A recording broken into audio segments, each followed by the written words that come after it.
एक गांव में मंगम्मा और अवंतिका नामक सास बहू रहते थे। उनमें सास बहुत अच्छी थी। वो अपनी बहू अवंतिका का खूब ख्याल रखती थी, लेकिन अवंतिका बहुत बुरी थी। वो हमेशा अपने सास से बहस करती थी, लेकिन जब तक उसका पति घर पे था वो ऐसे नाटक करती थी जैसे वो अपनी सास का बहुत अच्छा ख्याल रख रही हो। और जैसे ही उसके पति काम करने दूसरे शहर जाता था वो शुरू हो जाती थी। वो अपनी सास को बिल्कुल कोई इज्जत नहीं देती थी, और इतना ही नहीं, अगर उसकी सास अवंतिका की बात नहीं मानती थी तो वो ऐसे कहती थी, अगर तुम मेरी बात नहीं मानी ना, मैं अपनी पति को बताकर तुम्हें इस घर से बाहर निकलवा दूंगी, समझी।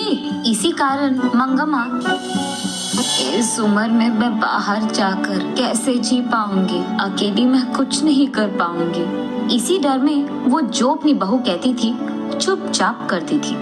एक दिन अवंतिका की दोस्त शहर से उसके घर आते हैं। तब वो अपनी सास से ऐसे कहती है, सुनो, शहर से मेरे दोस्त आए हुए हैं, उन सब के लिए विभिन्न प्रकार के व्यंजन बनाओ, और वो भी जल्दी। उतने व्यंजन मैं कैसे बनाऊं बेटा, कुछ ही पकाऊंगी। मेरी सहेलियों के सामने मेरा इज्जत निकालना चाहती हो तुम? ऐसा कुछ नहीं है बेटा, मेरा वो मतलब नहीं था। उतने सारे व्यंजन मैं अकेले कैसे बनाऊंगी? अगर तुम भी थोड़ा मदद करोगी तब मैं बना पाऊंगी। क्या मैं तुम्हारी मदद करूं? मतलब मेरी सहेलियां यहाँ आई हुई है, उनको छोड़कर मैं तुम्हारी मदद करते रह जाऊं? तुम जरूर ये सब मेरे दोस्तों के सामने मेरी इज्जत निकालने के लिए कर रही हो ना? अरे रे बेटा, मेरा ये मतलब नहीं था। ठीक है, मैं वो सारे व्यंजन बना दूंगी, तुम जाकर अपने सहेलियों से बात करो।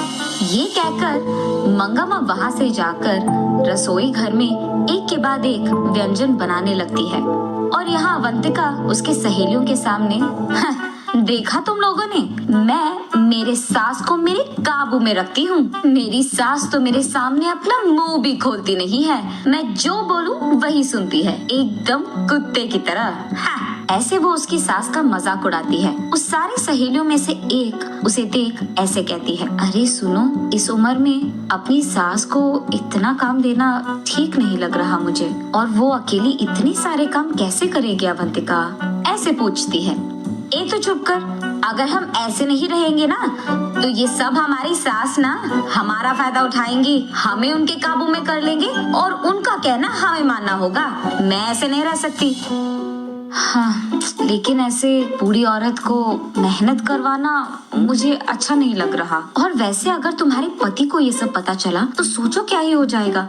अरे चल, कुछ नहीं होगा, यहाँ जो कुछ हो रहा है कहीं और बैठे मेरे पति को कैसे पता चलेगा? तू भी ना। अरे पर तुम्हारी सास तो बोल सकती है ना। हाँ, नहीं बोलेगी। क्यों नहीं बोलेगी? क्योंकि मैंने उसको धमकाया कि वो अगर एक भी बात उसके बेटे से बताएगी तो मैं उसके बेटे से खुद उसे बाहर निकलवा दूंगी। हाँ, और वैसे मेरे पति के सामने मेरा एक्टिंग ना ऐसे वैसे नहीं रहेगा, एकदम फाड़ कर रखी है मैंने। ओह, तो ऐसे तुम दोनों को उल्लू बना रही हो। इन लोगों की सारी बातें छुपकर पीछे से उसकी सास सुन लेती है, और तब वो फैसला करती है कि उसके बहू को सबक सिखाना ही होगा। तब वो वहाँ से जाकर काम करने में लग जाती है, और दूसरी तरफ अवंतिका उसके सहेलियों के साथ बैठकर खाते हुए पीते हुए बीच बीच में अपनी सास को बुलाकर काम करवाती रहती है, और ऐसे वो अपनी सहेलियों के साथ खूब मस्ती करती है। कुछ देर बाद उसकी सारी दोस्त वहाँ पे खा पी कर चले जाते हैं अपने घर।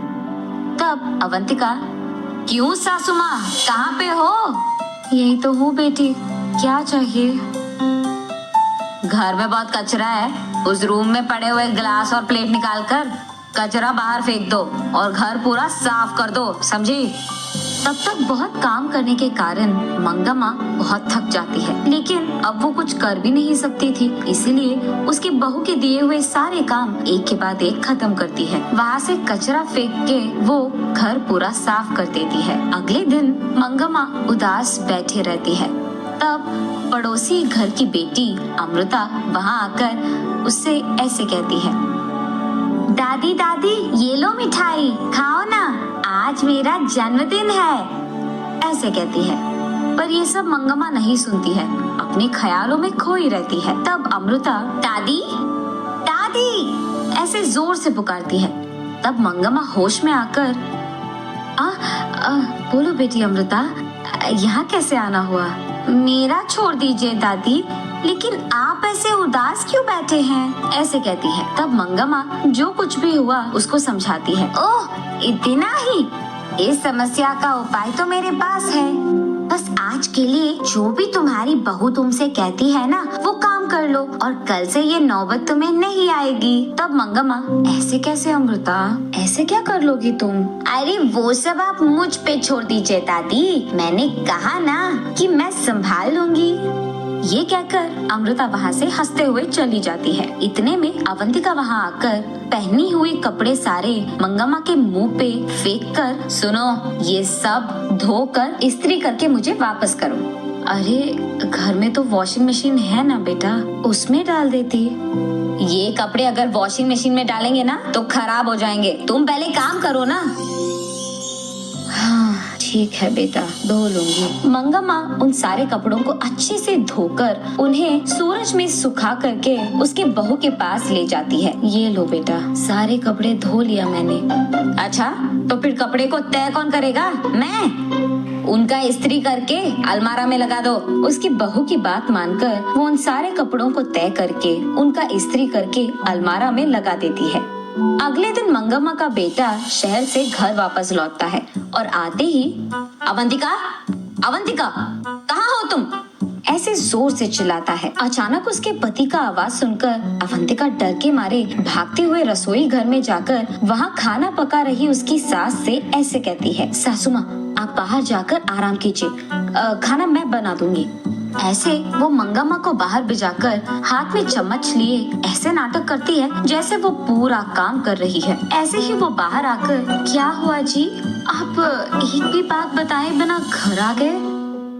इतनी देर से बुला रहा हूँ, अब आई तुम बाहर? इतनी देर से अंदर क्या कर रही थी? ऐसे पूछता है गुस्से में। वो मैं खाना पका रही थी जी, सुबह से सारे काम कर करके मैं थक गई। हाँ, मैंने देखा है कितना काम कर रही हो तुम। ये क्या ऐसे बात कर रहे हैं? ऐसे वो मन में सोचती है।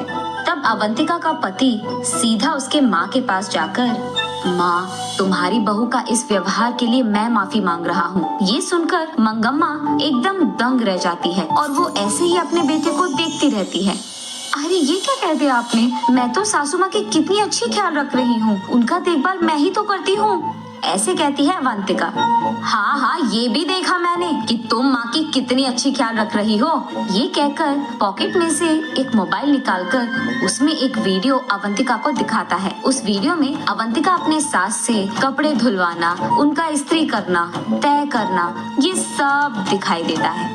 ये देख मंगम्मा को समझ आता है कि ये सब अमृता का किया है और ये समझकर वो अपने आप में खुश हो जाती है। मगर दूसरी तरफ अवंतिका को ये नहीं पता चलता है कि ये सब किसने किया है, लेकिन वो अपना गलती मानकर चुपचाप खड़ी रहती है। उसके बाद अपनी गलती का एहसास होने के कारण वो अपनी सास का बहुत अच्छा ख्याल रखने लगती है।